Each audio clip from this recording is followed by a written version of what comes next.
Beleza, vamos lá então. Começar lendo aqui então. Multi-stage contract. Multi-stage contracts. Todo mundo lembra, né, que a gente está falando de contratos. Qual que era o grande tópico? Era organizando tudo. Organizando todo, e estamos falando de contratos.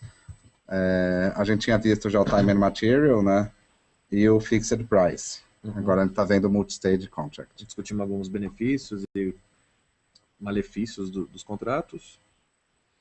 Depois a gente pode fazer até um apanhado, né? Legal. Esses caras. Então, multi-stage contracts attempt to deal with the unknowns and risks inherent in fixed price contracts, matching the risks to the dollars spent over time.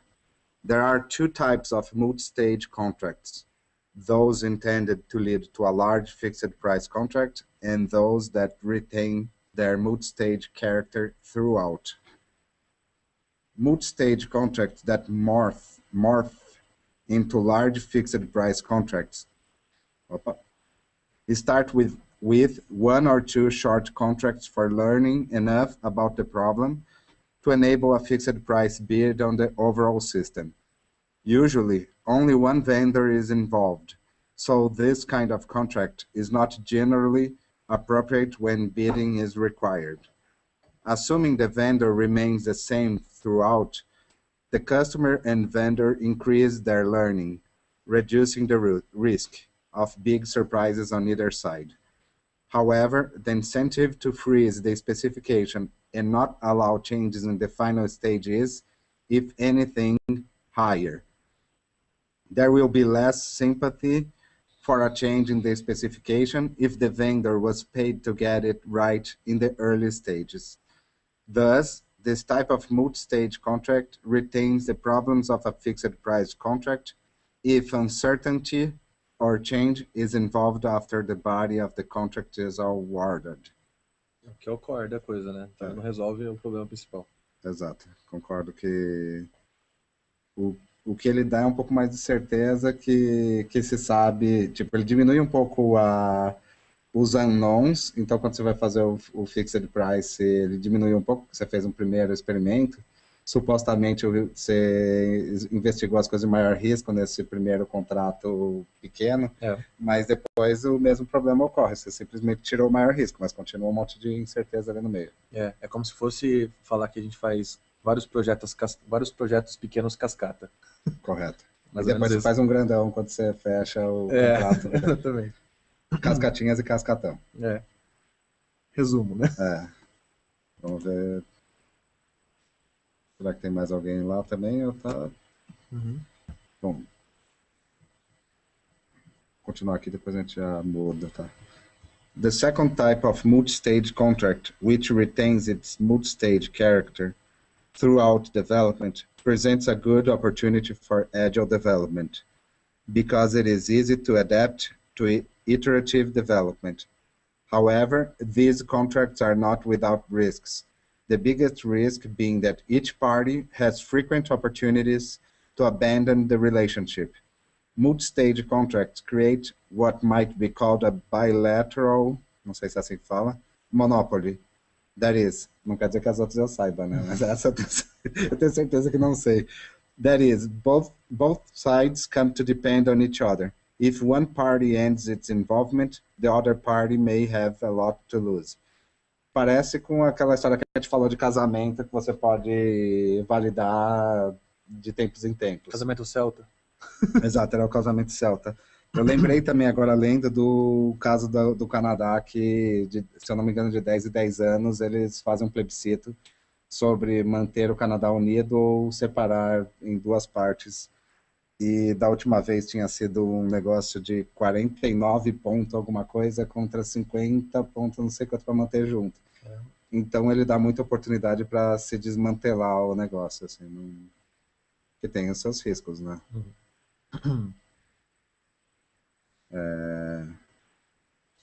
Quer continuar?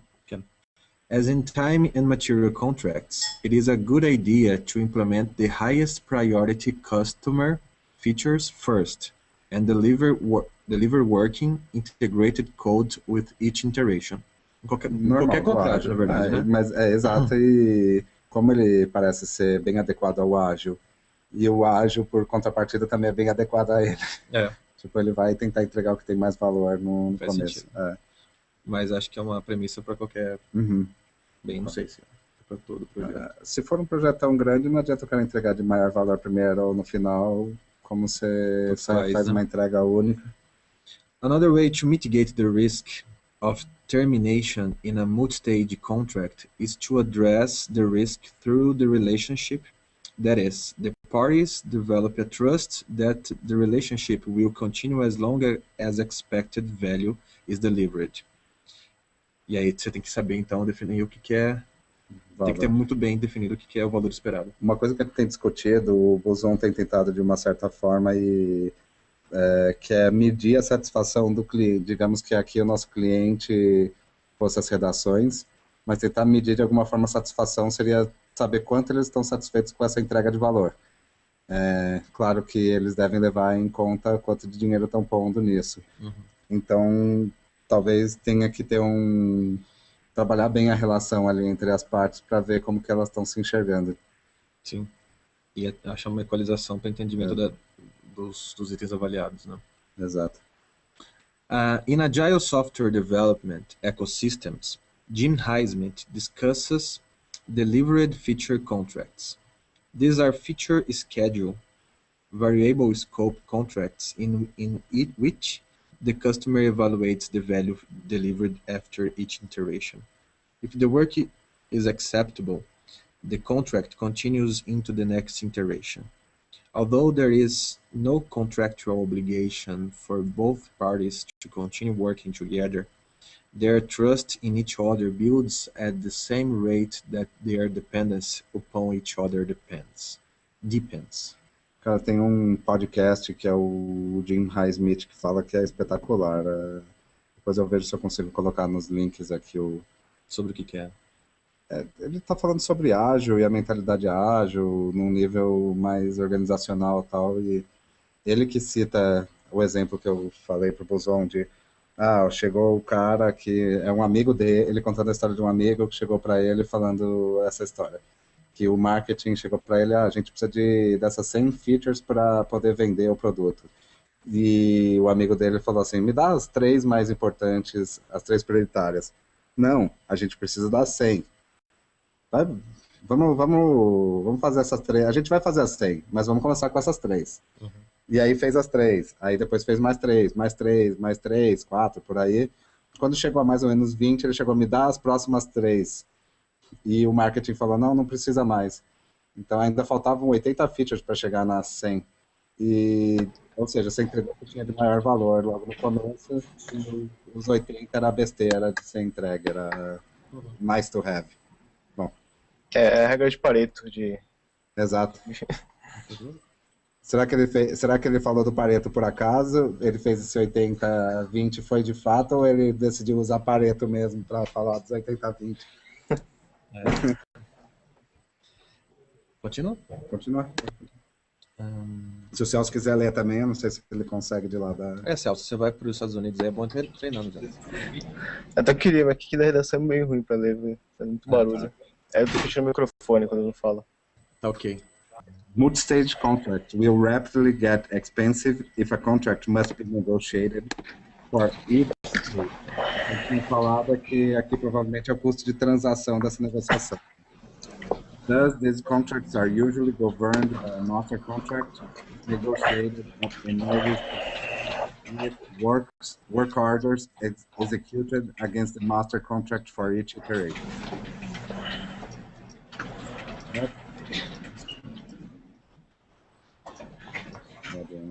Bom, vamos lá. Tailoring multi-stage contracts to the domain. Works in a company that sells cutting-edge software to large companies.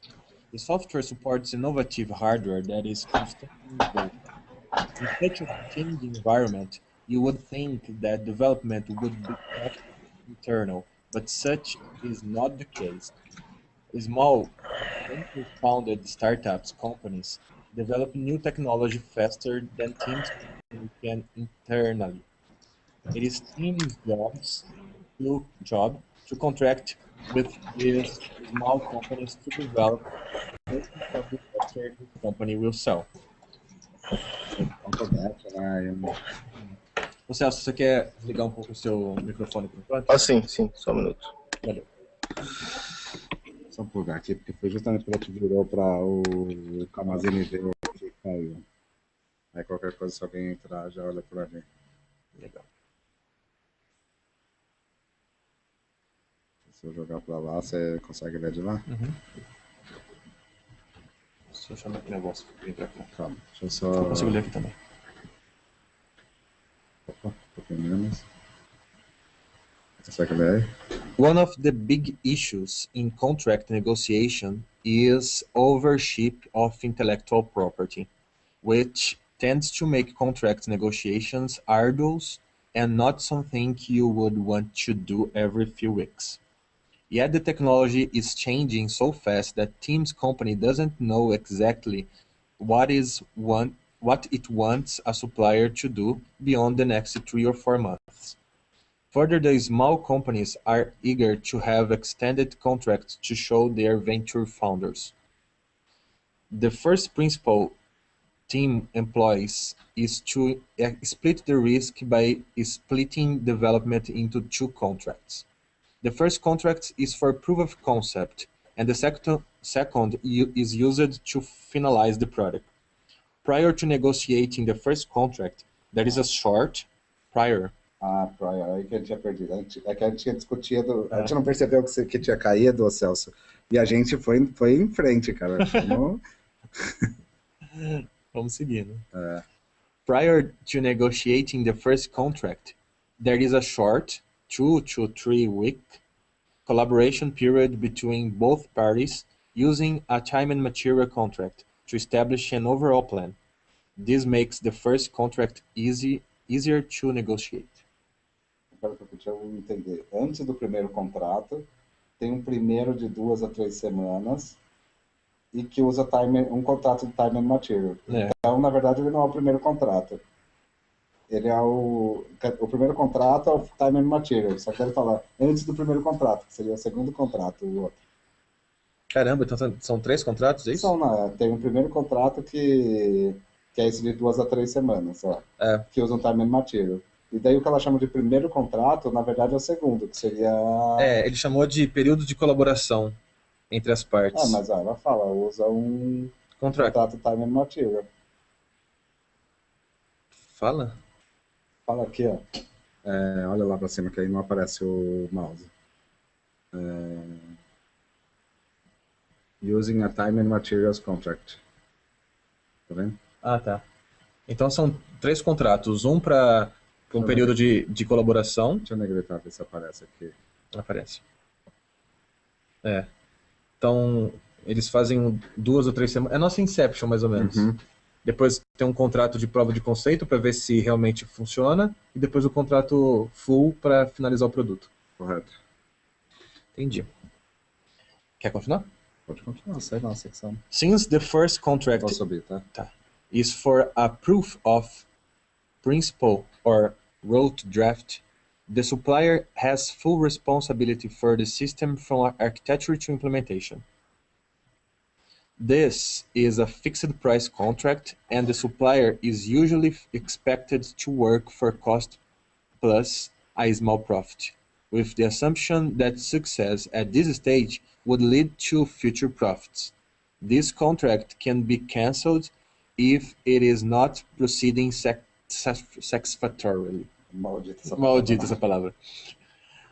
Assuming the first contract goes well, Teams company has learned enough about the vendor's work to commit to buying a minimal number of days on a time and material basis. Of course, given the rapidly changing technology, Teams company does not attempt to specify exactly what is to be done, but generally it finds that it can keep its vendor usefully occupied at the guarantee level of commitment. During the second contract, Tim's company takes over more responsibility in guiding development, since the objective is to deliver a quality product without defects. Once the software is released, the vendor is expected to provide a warranty, for example, 3 months of free defect fixes, to ensure it delivers high quality by delivery date. For additional warranty, Tim prefers a fixed price support fee with a guaranteed service level. Tim is careful to separate warranty requests from update requests, even when the vendor is contracted with separately to provide updates. Só um comentário que não é o Tim Poppendick, é o Tim Alcock. Alcock. Não é o Poppendick. Eu tinha pensado que era Tim Poppendick. Do próprio livro, né? Muito bem. Vai lá, Léo. Target cost contracts. The problem with traditional fixed price contracts is that they encourage self-serving behavior on the part of the customer and defensive behavior on the part of the vendor. Esse é o fixed price, que inverte, né, no time and material. Yeah. The problem with traditional time and material contracts... é que tá falando exatamente o que eu tinha dito. Né? Tá. Contracts is exactly the opposite. They encourage self-serving behavior on the part of vendor and defensive, control-oriented behavior on the part of customers. What we need is a middle ground, one in which risk is shared and both parties have incentives to look out for the overall interests of the joint effort.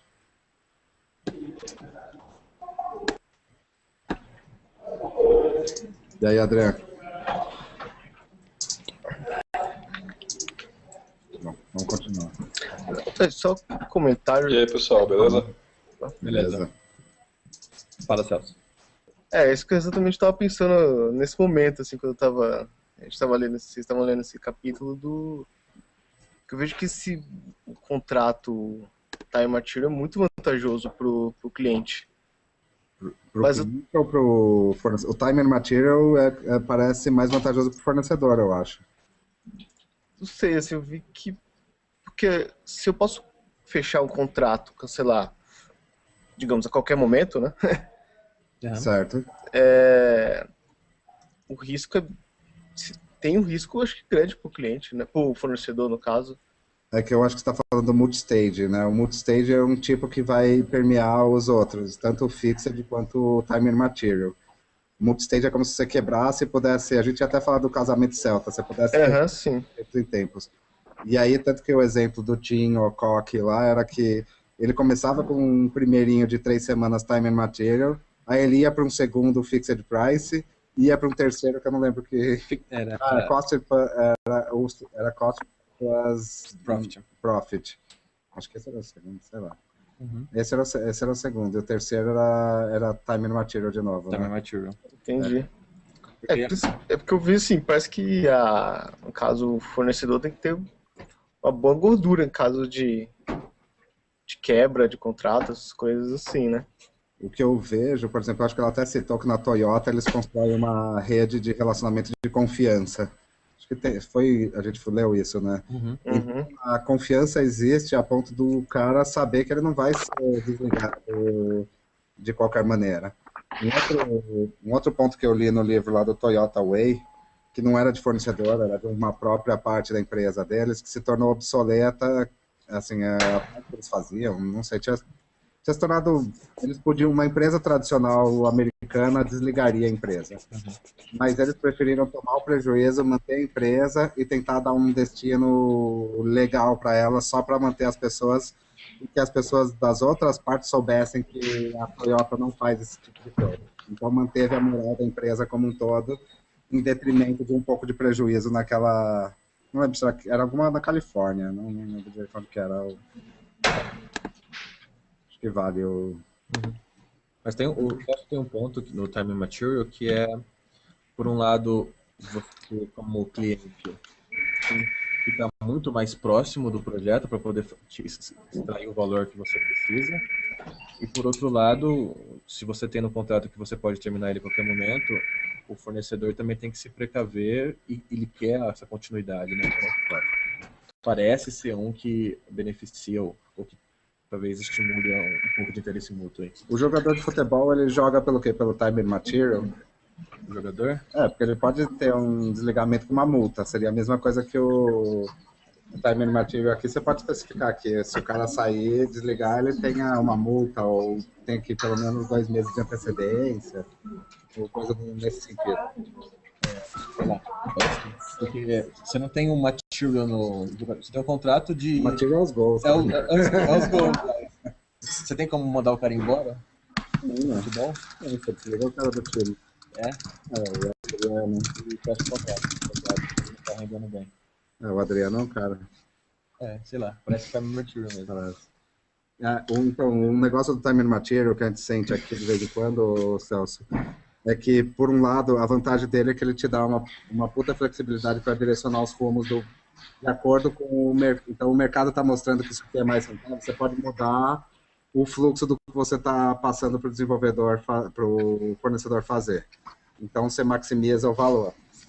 Em compensação... Eu posso... Claro.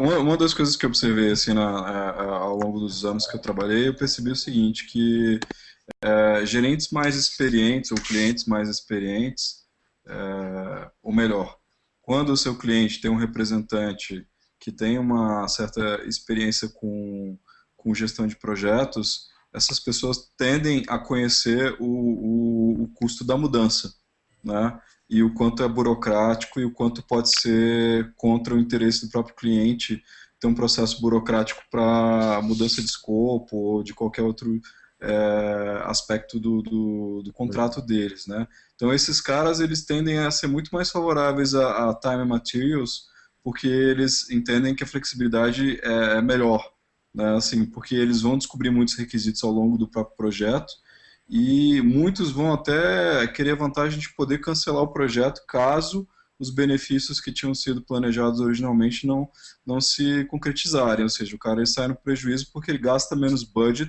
para descobrir que a premissa dele estava errada. Agora, se ele tem o escopo fechado, já era, né? Ele vai ter que pagar até uma multa para sair disso aí. Correto. Sim, é que eu falo que uma experiência que eu tive, o custo da empresa, do fornecedor de entrar no projeto era muito alto. Então, um projeto talvez cancelado no começo, o prejuízo era bem alto, assim. Você está dizendo no sentido, por exemplo, ter que contratar N desenvolvedores, montar toda uma estrutura e daí... Exatamente. Correto.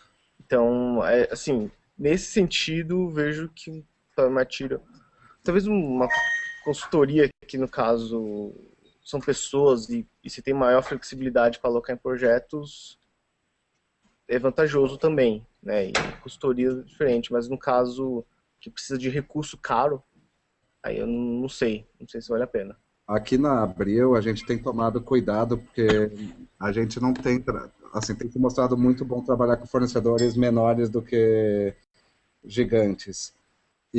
Só que daí a gente tem que tomar muito cuidado, porque a gente tem que ter uma responsabilidade de não fazer isso com os fornecedores, porque a Abril é muito grande, ela pode falar assim, agora a gente quer crescer em 50 vezes a demanda, e se é de cancelar, a gente leva realmente um fornecedor desses à destruição, né?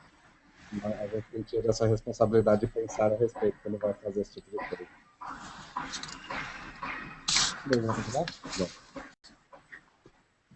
Quer continuar, Adriano?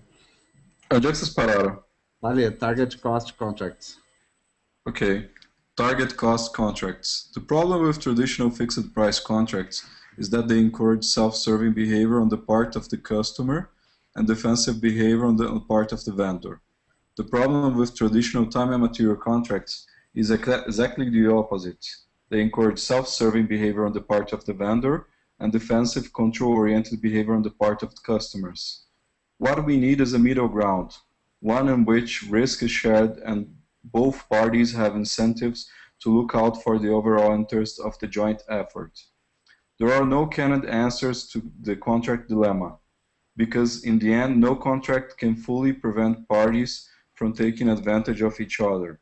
Contracts do not create confidence that the other party will honor its commitments and not exploit vulnerabilities.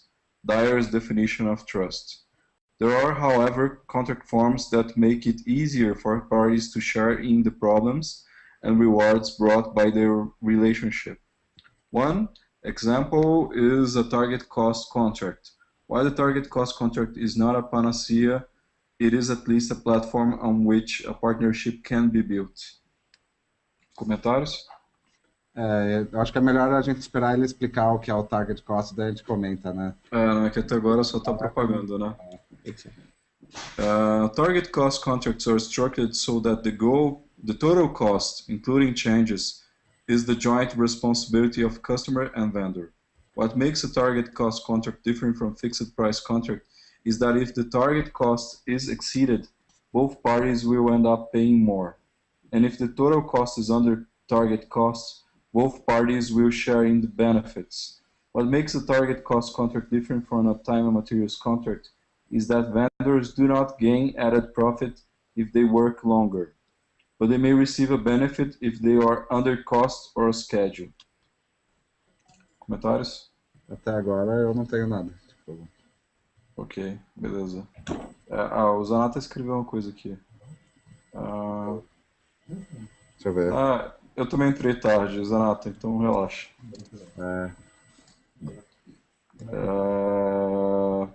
In target cost software development contract, the parties start with a general agreement of what is to be accomplished, recognizing that the details cannot be known until mutual work is done. They then come to an agreement on the target cost for the system and agree upon a schedule. In this type of contract, the target cost is understood to be very important, so the design and detail features will be focused on meeting the target cost. There is a commitment on the part of both parties to meet target costs, and this is understood to require joint effort of both the technical people and users on both sides. E aí, pessoal? E deixa eu só fazer uma pergunta. Vocês acham que numa coisa micro, a ideia é que... Acho que a gente estava discutindo de estimativas, e o Buson trouxe uma visão que era você setar o custo, o valor que você tem e falar assim, a gente precisa chegar até aqui e ver o que dá. Vocês acham que tem alguma relação com esse tipo de target cost? Tipo, a gente tem isso aqui, vamos... Se a gente conseguir terminar antes, inclusive, a gente pode dividir os benefícios. Isso não tem, eu acho.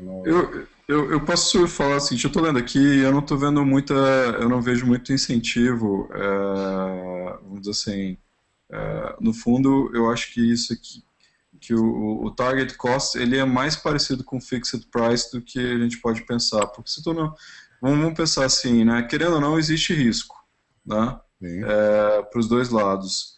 E se você é um fornecedor, você tem a obrigação de tentar defender aquilo que foi planejado. Você tem um chefe, você tem uma margem, que ela pode variar, mas tem um valor mínimo que se você não conseguir, a coisa vai ficar feia para você.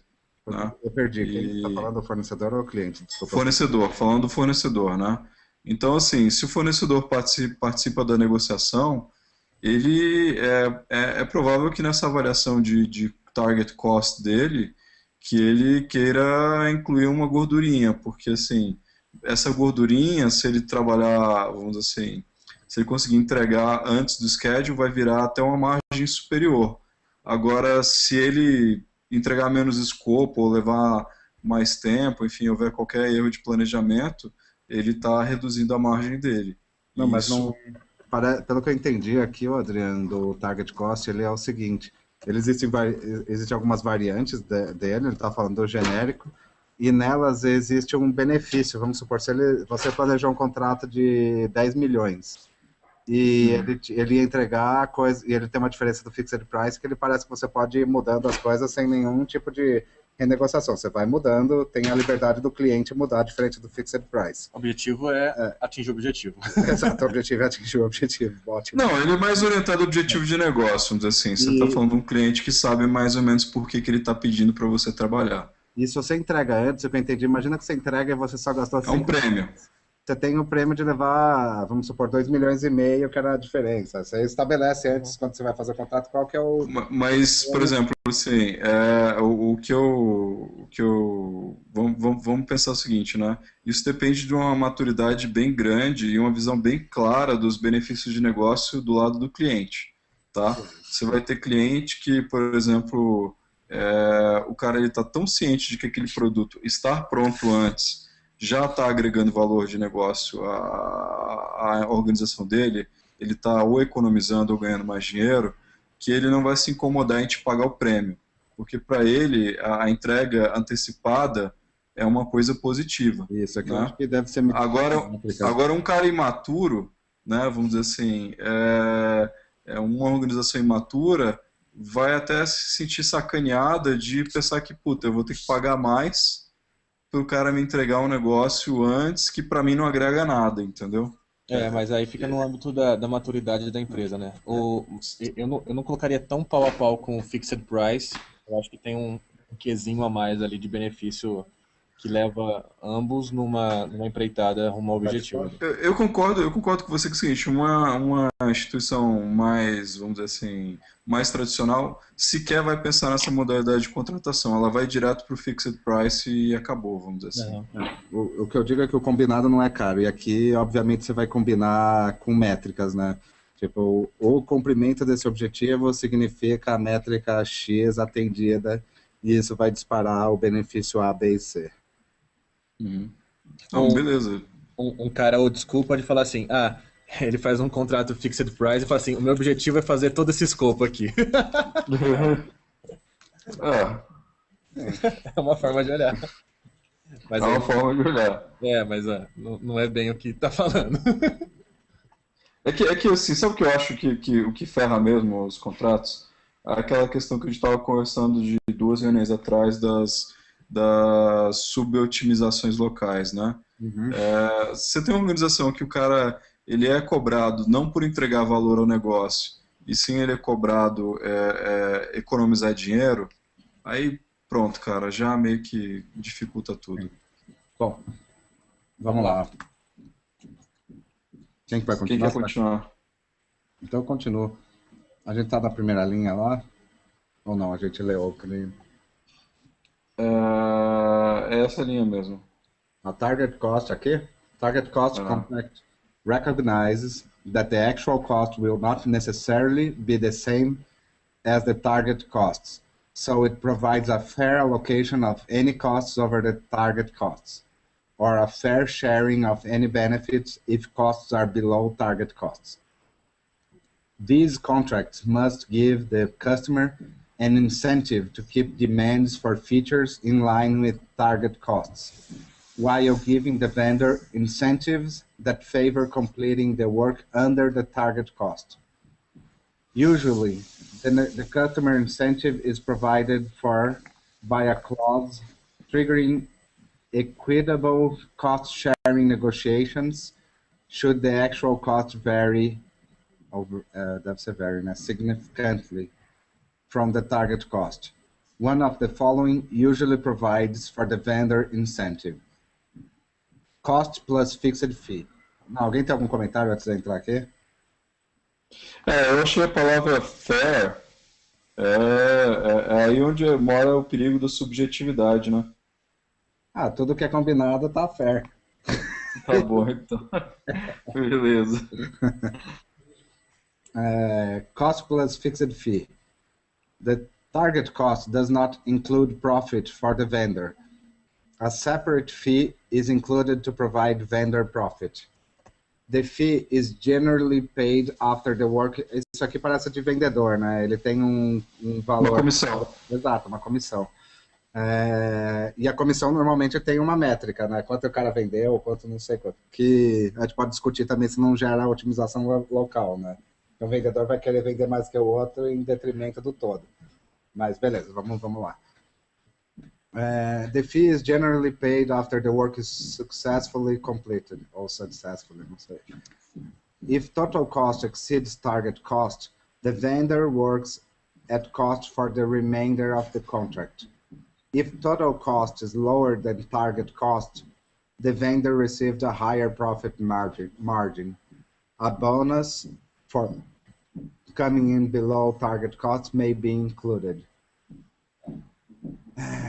Profit not to exceed. The target cost includes the vendor profit. The vendor agrees to reduce rates and exclude profit after the target cost is reached. If total cost exceeds target cost, the vendor works at cost. However, in this case, the vendor has no incentive to come in under target cost unless there is a bonus for early completion. Eu não sei se é uma visão meio... talvez porque eu sempre trabalhei do lado dos fornecedores, mas eu acho que o time and materials é tão mais simples, cara, se você tem uma relação de confiança. Ah, você pôs a cerejinha no bolo, né? A relação de confiança. Com relação de confiança, praticamente qualquer contrato funciona. Mas... Não, mas é que nem a sua história do fair, né? Não é assim, tipo, você confia ou você não confia. Não, então, o time and material, cara, quando começa a ter um lance de desconfiança, ele gera um overhead para o cliente de gerenciamento, que muitas vezes não é colocado lá no contrato. E isso não é só porque a Mary escreveu, é porque a gente vivencia isso em alguns contratos que a gente tem. Então você tem que gerenciar, e cada vez mais você vai pondo mais aparato para gerenciar, mais regra, mais não sei quanto. Isso é muito caro, isso é muito dispendioso. Mas qual é a diferença de você colocar essas regras? Porque, desculpa, se você tem um target cost, você vai ter que pensar nessas regras. Na verdade, o target cost é o time and materials com regras. As regras que você improvisa quando você perde confiança, é isso? Não, o time and material parece que você combinou o jogo de uma maneira que existe lucro para as duas partes de atingir um objetivo. No time and material natural, quanto mais durar para o fornecedor, vamos dizendo, fora o caso do Celso, vamos supor que é o fornecedor que está estabelecido, que não teve que fazer nenhum grande investimento para te atender. Para ele não tem nada fora o relacionamento, vai querer fazer com que ele queira que aquilo lá acabe. Eu lembro até daquela piadinha, acho que eu até contei numa das... que o cara se forma em direito, vira advogado, e aí ele pega um dos casos do pai e resolve logo no primeiro mês. Então ele fala, porra pai, olha, tô de parabéns, né? Fala aí. Resolvi aquele caso que você ficou não sei quantos anos. Ele estava recebendo por time and material, tá? E daí o pai fala, caramba, isso aí alimentou nossa família por 30 anos, você foi lá e acabou com isso. Não, você tem razão, mas aí... Se tivesse algum negócio assim, nessa relação do advogado, se você resolver o caso em X tempo, você ganha um incentivo de tanto. Eu só vou te pagar pelo seu custo. Você não vai ter prejuízo, mas também não vai ter lucro. Imagina que ele é o custo mínimo. Não valeria a pena ficar postergando o negócio. Mas se ele adiantasse, ele teria um puta lucro. Sim. Então é mais ou menos isso a regra do jogo. Bom, beleza. Zanato. Tá, que o Zanato tá tirando só. Mas a gente tem um advogado entre nós, ele tá disfarçado. O próprio Léo é advogado. Eu tô contando aqui, Zanato, eu tô contando, mas eu sou advogado, tá? Por isso que eu tenho o direito de poder falar esse tipo de coisa. Vamos lá. Que parte que a gente estava? Ali, the most valuable part. Alguém quer continuar? Vai lá. Eu vou. The most valuable part of target cost contracts is that they more accurately acho que é accurately communicate management intent to the frontline workers of both parties and encourage them to work together to achieve this intent. If cost expectations are not made clear to the working teams from the beginning, the resulting design is unlikely to meet the target. Target cost contracts must leave the details of the scope to the discretion of the technical team, because reducing scope is the most fertile ground for cost control. Eu acho que a gente podia adicionar um negócio da gente anotando as palavras que a gente não sabe falar, e no final a gente faz uma sessão Google Translate e ouvir lá a pronúncia das palavras. Faz uma aulinha de inglês nos últimos 5 minutos ali. Mais ou menos isso. É que eu também passo várias ali que eu falo, meu Deus, velho. Então, vamos lá.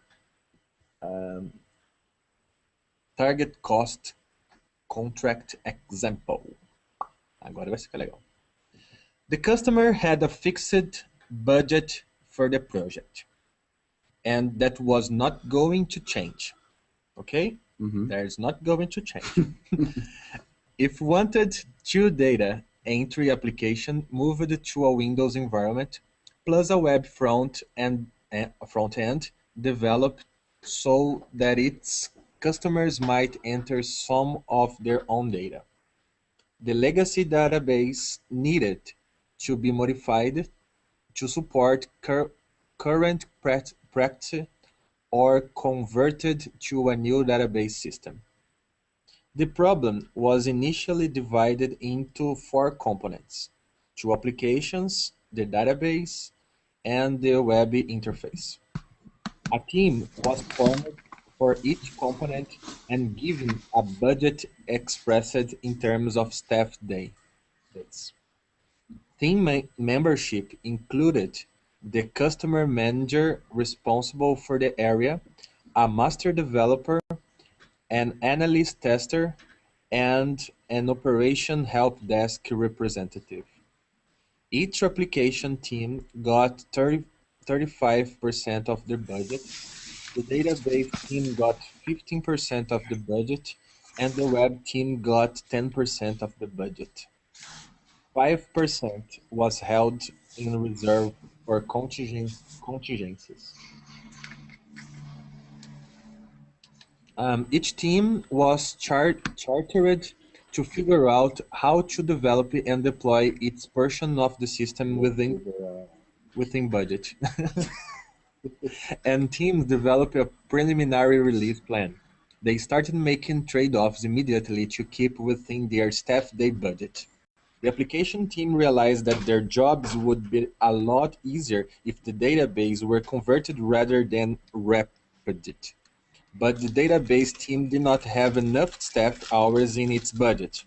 The EDA convinced the application team that they would be better off with a lower budget and more sophisticated database support. So each application team gave the database team a portion of its budget. With that decided, the team got to work on iterations with highest priority items first. The database team was particularly devoted and quickly began populating 2 new development databases with sample legacy data, 1 for each application. It would merge the 2 databases later. Posso fazer um comentário? Manda. Vocês não acham que, por exemplo, quando você realmente, assim, tudo bem, tem aqui um escopo definido, né? Que era fazer a tal da migração aqui, né? E aí depois houve foi definido qual era o budget, né? E houve uma divisão entre isso. Vocês não acham que, assim, pode haver uma tentação enorme de fazer trade-offs de qualidade, porque, enfim, está sendo mais discutido os constraints do que os objetivos de negócio? Eu não consigo pensar num negócio que não... Que diga Não tem constraint. Não, que você não esteja certo. Para mim pode acontecer, é um risco existente, sim. Né? Porque assim, tipo, aquela coisa, toma aqui o escopo, entendeu? Mas, pô, peraí, você tem que ter o escopo é uma premissa. Essa premissa tem que trazer uma porrada de benefícios para o negócio. Se você não questiona mais a premissa, você não pensa mais no valor de negócio, e você começa como se fosse um jogo de alocação de recursos, acho que o propósito todo pode meio que acabar se perdendo, vamos dizer assim. Na Toyota, os caras têm o Chief Engineer, que é um cara que supostamente... Eu tenho achado mais parecido com os caras de Business Analysts agora. A gente já falou deles serem Scrum Master, cada vez a gente compara com papel. Porque eles são os caras que conhecem dos usuários finais, das necessidades deles e das vontades, e conhecem da parte técnica. Então, esses caras, é uma das responsabilidades, eles até usam bastante o gerenciamento visual, de colocar as necessidades ali e os objetivos. Então, eles mantêm imagina todo esse jogo que está acontecendo, como você falou, de alocação de recursos, mas o objetivo ele está reforçando todo dia, toda hora, ele está sempre reforçando os objetivos. E, assim, Eu acho esse papel desse Chief Engineer, de ter dentro do jogo um stakeholder que sabe e realmente tem capacidade de definir e decidir com propriedade quais são os trade-offs que são aceitáveis e quais são os trade-offs que comprometem a visão, o objetivo, isso aí é absolutamente imprescindível, porque senão você começa a correr o risco de haver distorção, porque as pessoas entendem que a questão do budget pode ser mais importante. Budget ou prazo, sei lá, o que quer que seja. vamos lá. Faz sentido. Continua, Léo. Eu estava aí no The Application, não é isso? Se quiserem, eu continuo aqui. Então, manda ver. Vai lá. The application and web teams had a useful database starting with the first iteration. So, they had a reasonably good rendition of the main data and try screen at the end of the first iteration. Each iteration resulted in working test software, but all teams decided to delay moving the system into production until a more complete system was available. There was no good way to integrate the old and new system, so going into production would require more or less complete functionality. However, it was agreed that the applications could go live independently and that the web front end could follow either application. Comentários? Aqui é só história, né? Mas é meio Big Bang aqui que... No final virou um Big Bang mesmo, né? Tipo, deixa pro final. As time went on, the applications and web teams discovered that they all needed the same financial features, so they agreed to pool some of their staff days and charter a sub-team to develop a joint financial function. As budgets approached 50% depleted, the teams took a close look at their velocity and got a good picture of how they were doing on their staff day targets. Posso fazer um comentário aqui no meio antes de continuar? Claro. O que parece legal desse esquema aqui que a gente está falando não é nem como é a regra do jogo, mas o fato do time estar próximo das decisões financeiras aqui. Então, eles estão acompanhando os gastos, como está sendo direcionado esses gastos. Se a gente tiver o papel do cara que também está ajudando no trade-off, vendo o lado do negócio, ou todos fazendo isso, não precisa ter uma pessoa só, seria legal. Hoje a gente vê os desenvolvedores, não por culpa deles, mas alheios completamente às decisões. Eles não fazem ideia de quanto custa nenhum servidor, tipo, se precisar ter um servidor que é mais caro, será que é melhor do que eu desenvolver um negócio que tem um desempenho melhor? Tipo, gastar um pouco mais e desenvolver um negócio que tem um desempenho melhor?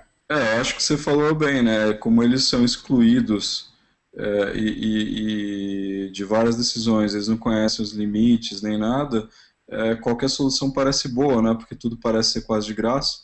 Exato, então seria uma coisa interessante aqui, é que parece que a maneira que do contrato induziu a ter uma participação de todos nas decisões de finanças. Bom, eu acho que assim, eu diria que é até uma ownership, né?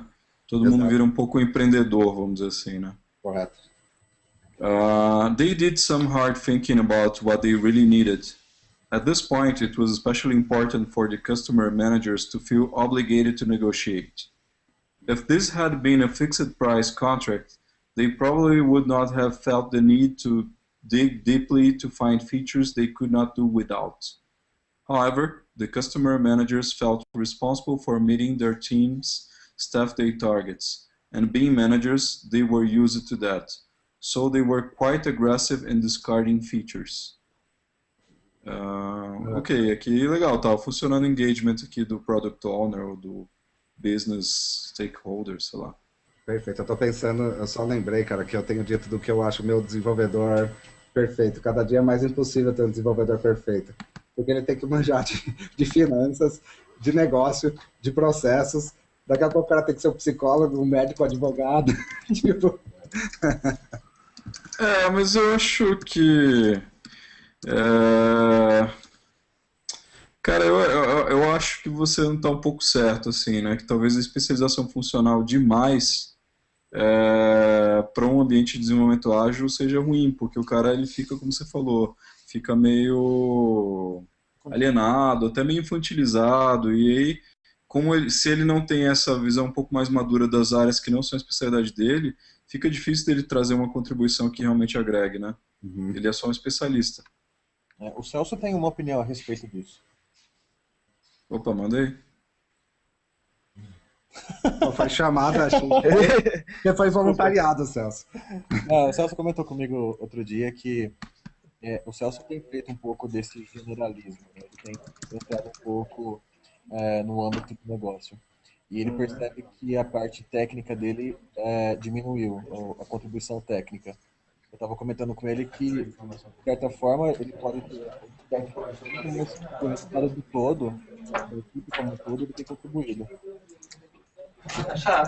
Isso é verdade, Buzon. A gente conversando com o Buzon, assim, eu tô bem focado também na ajudar na parte de negócio mesmo, entender demanda, levantar os requisitos, ver os problemas da redação e o problema é que ser interrompido a todo momento, tem que conversar bastante com o PO.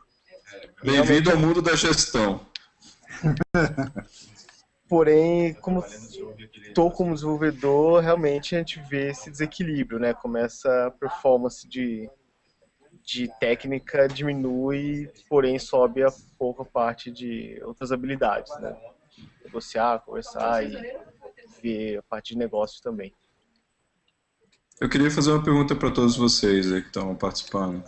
Eu sofri um pouco desse drama, para gente que começa com background intrinsecamente técnico, se desligar das atividades de desenvolvimento ou de estar fazendo qualquer coisa que seja relacionada à construção de um artefato de um sistema é um pouco difícil, porque você está acostumado a pensar que trabalhar é codificar ou fazer alguma coisa que esteja relacionado. E só que com o tempo a minha visão pessoal foi que eu amadureci e eu passei a enxergar outras perspectivas e que o meu papel como líder era justamente compartilhar essa visão para amadurecer a visão do resto do time, que às vezes não, na maior parte das vezes era alienado e era tratado só como um operário, então eles não tinham condições de contribuir com boas ideias, porque eles achavam que eles eram só um par de braços que codificavam. Como é que vocês viveram algum tipo de transformação parecida? Tiveram algum insight parecido com esse? Enfim. Acho que as dificuldades de largar também foi desenvolvedor, né? Então, existe uma grande dificuldade na motivação. A satisfação de entregar o negócio funcionando é diferente de você esperar. Você tem que tirar satisfação de outros pontos. E eu acho que toda essa parte de ser melhor você desenvolver outras áreas em detrimento do meramente o desenvolvimento de software técnico, ele é um pouco na linha do otimizar o todo versus otimizar o local. Quando você é muito especialista, você está com uma otimização local que pode não estar contribuindo para o todo. Se o gargalo, vamos supor, não for o desenvolvimento de software, sua otimização não agrega. Não agrega. E outra coisa, conforme a gente viu até, eu acho que não sei se vocês lembram, quando a gente foi lá no curso de Kanban com o David Anderson, dos gargalos flutuantes no desenvolvimento de software. Se a gente tem gente flexível no time, esses gargalos a gente pode fazer o que se chama de swarming, né? Das pessoas saírem do desenvolvimento, por exemplo, e irem ajudar o QA, irem ajudar o pessoal de negócio a escrever as histórias, onde quer que o gargalo esteja naquele momento. Então, eu acho legal essa flexibilidade do swarming que você mencionou, mas eu acho que assim, isso é mais uma flexibilidade, quando a gente fala de swarming, a gente está falando de skill. E eu estou falando realmente assim, de tentar levar uma visão mais madura dos objetivos de negócio, do que agrega valor, para as pessoas conseguirem pensar junto e ter uma espécie de hive mind, crowdsourcing, entendeu? Da gente começar a coletar sugestões que agreguem mais do que executar as coisas com eficiência, sim fazer a coisa certa, vamos dizer assim. Não fazer direito, vamos dizer assim. Uhum. Pessoal, tem uma dúvida. Vocês falaram de um cara técnico indo para uma posição de gestão. E queria ouvir a opinião de vocês quanto o inverso, que isso é um pouco do que eu estou vivendo. Não sou um cara técnico, sempre fui um cara voltado à gestão, e agora eu tô fazendo esse processo inverso.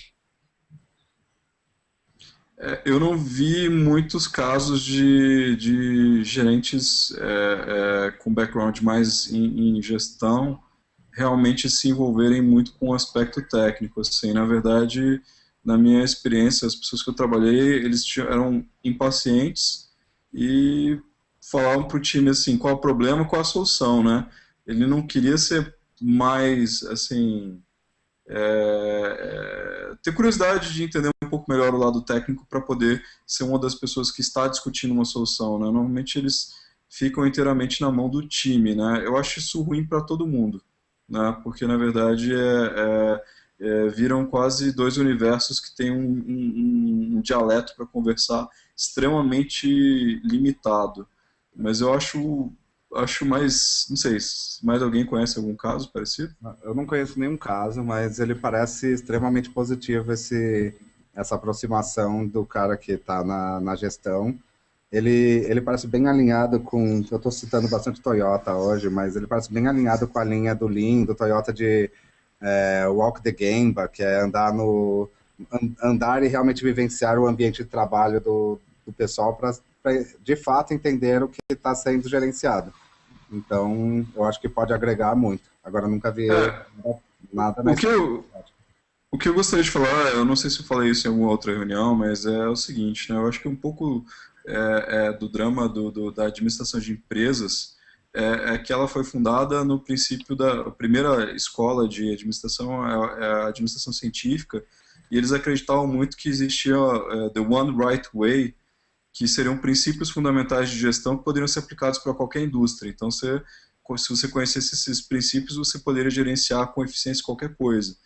E eu acho que na prática as coisas não funcionam tão bem assim, né? Eu acho que o bom gerente ele tem que conhecer, eu não digo ser o operário ou ser o engenheiro, mas ele tem que conhecer, quanto mais ele conhecer dos processos da indústria dele, melhor. Né? Eu acho que ele se torna um tomador de decisão melhor. E assim, na indústria de TI, que é uma indústria que não para de se desenvolver e é complexa, né? Eu acho que ser um gerente genérico deve ser extremamente duro, cara, porque dependendo de onde você estiver, deve ser difícil entender até qual é o problema que está acontecendo. Eu acho que você usou uma palavra ali no meio da sua frase que eu vou usar como ponto de provocação. Você falou que o cara generalista talvez não fosse eficiente. Talvez ele seja eficiente. Não seja efetivo, né? Talvez ele até consiga que as coisas sejam feitas direito, mas não as coisas certas de serem feitas, sei lá. Nesse caso ele faz certo, ele não faz o que tem que ser feito, vamos dizer assim. O Zanato tá falando aqui que tá uma dificuldade enorme para largar o osso. Ele ainda é desenvolvedor. Mas é duro mesmo. Se você acha legal codificar, se você é apaixonado pelo lado puzzle solving, de codificar, é muito mais fácil você enxergar o trabalho, o resultado do seu trabalho quando você é um programador. Você vai ter código escrito, você vai ter feature implementado, bug resolvido. Quando você é um gestor, é muito mais sutil, é meio difícil você terminar um dia e falar, mandei 10 e-mails críticos, tive 3 conversas fundamentais. Não tem a minha tentativa aqui é de codificar a organização. Então, você juntou útil ao agradável. Você tenta montar, mudar a organização, que é um puzzle também, e é um puzzle muito mais político, às vezes, do que sistemático, de conseguir que as coisas trabalhem como se fosse num software, que você quer que os dados fluam de uma maneira que os dados sejam transformados e a ideia passa de um lado para o outro e gera um resultado. Um ex-chefe meu, ele dizia que no fundo o trabalho de gerente é ser uma espécie de graxa, né?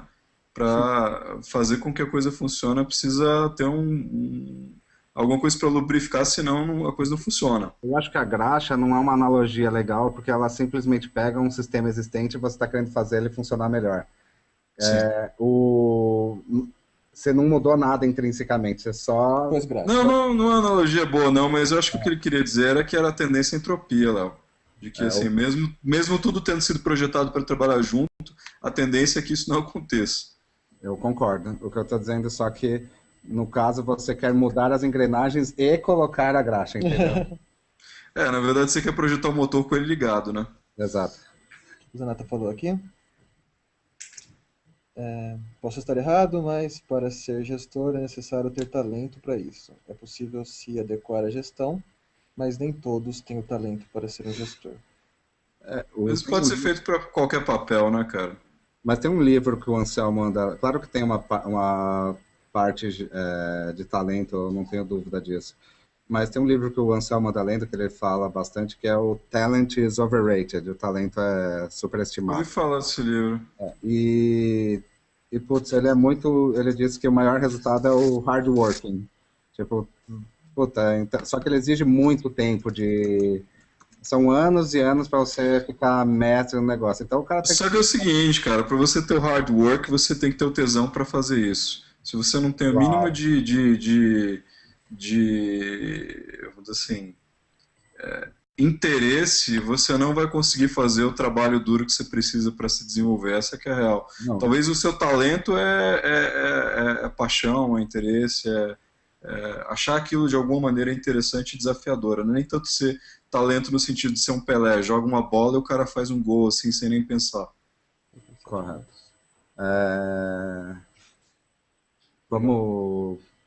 Estou de acordo com tudo que foi dito, mas vamos continuar a leitura? Só para finalizar, tem um post muito bom no site, como chama? Kudos, blog.kudos.com.br. Cara, eu ouvi falar desse lugar, cara, disse que é bom pra caramba. Chama Conheça a natureza daquilo que você quer gerir. É um post muito bom, de muito tempo atrás, dá para pesquisar lá. Legal. Depois a gente coloca o post. Coloca o link. Aí. A gente leu essa parte aqui, Joint Financial Functions, leu, né? Tá, vou continuar essa parte então. Falta 7 minutos. As the budgets approach 50% depleted, aqui a gente já leu, né? Aggressive in discarding features, tá aqui.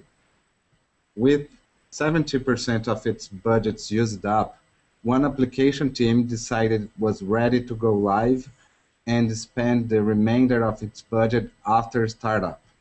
The team found that deployment was more difficult than expected, especially because of the new financial features. But after all, the problems were resolved. It still had 10% of its budget left to deal with issues uncovered by production. At about the same time, the web team went through an easy startup, which was lucky because it was almost out of staff days. The remaining application team had a challenging... Opa, desculpa. Só um comentário rápido, né? Pelo menos, não estou dizendo que não aconteceu, mas no parágrafo anterior você vê que, assim, toda a discussão foi em cima de budgets, né? E os caras falam que a outra aplicação foi terminada meio que na sorte. Mas ninguém falou, assim, qual das duas agregava mais valor para o cliente, né? Perfeito.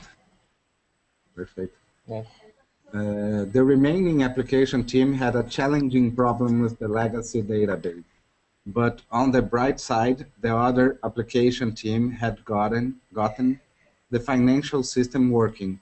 The team burned up 90% of its budget before going live and needed some of the 5% contingency to complete deployment. This left the team with scant funds to do any improvements after production started.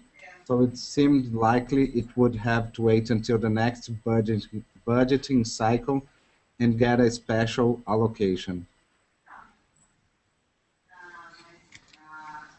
Vamos só terminar aqui, daí a gente já fecha por hoje. Acho que faz comentários finais aqui.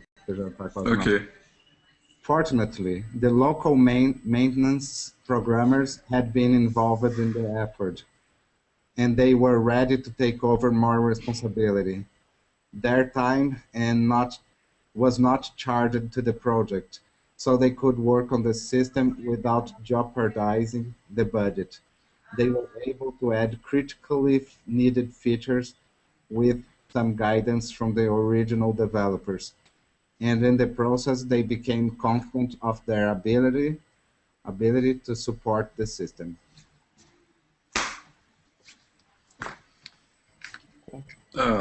Meu comentário continua sendo o mesmo. ênfase demais em budget. Concordo. Que acaba sendo uma subutilização, uma otimização, né? Cara, pelo que está escrito aí, eu não sei como foi, mas pelo que está escrito aí, esses caras passavam o tempo inteiro tentando trabalhar muito dentro desse constraint que era o budget, e duvido que eles ficavam pensando em soluções melhores, vamos dizer assim, porque se eles fugissem muito do escopo, eles provavelmente iam estourar esse budget. Então é aquela coisa, vamos assumir que o que foi pedido está certo. E você acha que tem esse caso de ter o budget? É como se a lei de Parkinson aplicaria, sabe a lei de Parkinson de dizer que o trabalho vai ocupar o tempo que ele tiver? Será que também vale no sentido de o trabalho vai ocupar o dinheiro que tiver? No sentido que o dinheiro pode ser convertido em tempo? Eu acho que não. Não. Se for tempo, sim. Agora, acho que se for budget, não. Não. Não, porque não tem o mesmo efeito psicológico. Eu acho que o tempo, acho que acho que, sei lá, pelo menos na nossa cultura, a síndrome do estudante, ela é firme, né? E se você não tem um monte de deadlines, as pessoas sempre gastam todo o tempo que é dado a elas, assim. Eu vi poucos times terminarem as coisas antes e acharem que isso era bom e importante. Na verdade, as pessoas ajustam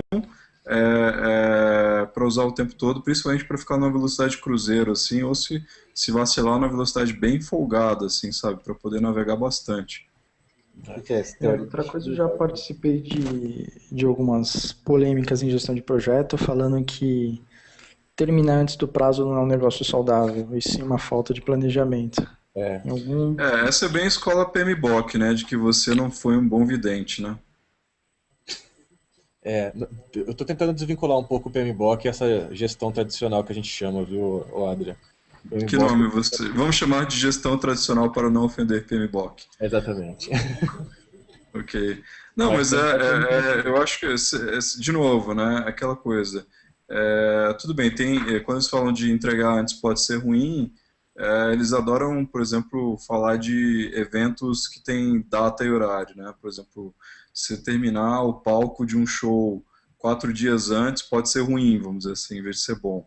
Né? Mas, no geral, se aquele entregável realmente vai entregar alguma coisa, sei lá, vai gerar economias ou vai gerar faturamento, deveria ser, em vez de você ser criticado por ser um vidente medíocre, você deveria ser elogiado porque você está viabilizando a concretização de benefícios planejados antes.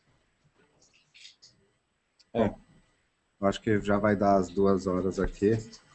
Alguém tem mais algum comentário, pessoal? Só ia deixar a sugestão do livro Drive, do Daniel Pink. Eu estou lendo ele fala sobre motivação externa e motivação interna, né? Intrínseca e extrínseca, não sei se tem extrínseca. Eu tenho o vídeo desse livro. Não, aliás, eu tenho o vídeo do A Whole New Mind, só que eu não tenho as legendas. Muito bom. Tem o TED Talk do Daniel Pink sobre a surpresa do que nos motiva. Algo assim. E é muito legal. Eu ainda não consegui fazer um paralelo com esses tipos de contrato que a gente discutiu aqui. Eu acho que tem bastante relação e dá para tirar algumas... Acho que merece um post lá no nosso blog sobre como as motivações elas podem afetar também os tipos de contrato. Na verdade, o contrato afetando a motivação. O tópico no Toyota Way que eu tô é as teorias de motivação utilizadas pela Toyota. Legal. Não dá para fazer também numa... Paralelo.